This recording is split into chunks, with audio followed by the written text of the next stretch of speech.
What's interesting is we track and we use the CRM to track how many calls we're making. And we're not just tracking the number of calls, we're tracking how many of those calls turned into a conversation versus how many of those calls were just a voicemail that we left or we're trying to get, the phone didn't answer or something like that. So we now know exactly how many conversations we had. And we were on average, I would say between 300 to 400 calls per week. And we did that pretty much every week in 2024. We had our biggest year we've ever had in commercial real estate, by the way. We broke records. But when we looked at where did our business come from, it was astounding. It was just almost at 80% of our business came because of the cold calls. And when we're talking about cold calls, there's multiple ways you can do cold calls. We believe that if you have a database, you have a CRM, you've got contacts, it's a gold mine. You should be somehow cultivating those relationships. So what we did is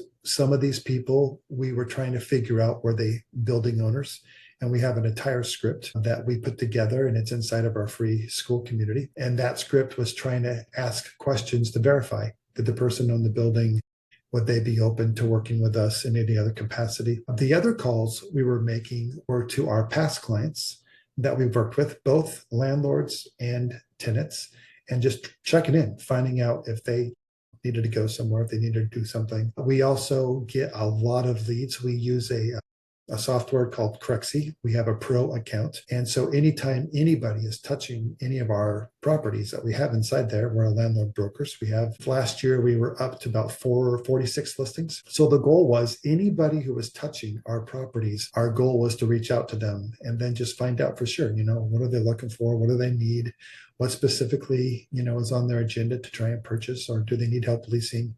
And so by having that mix of tenants, buyers, landlords who own buildings, we had just under 80% of all of our commissions came in last year. So I think cold call is not dead.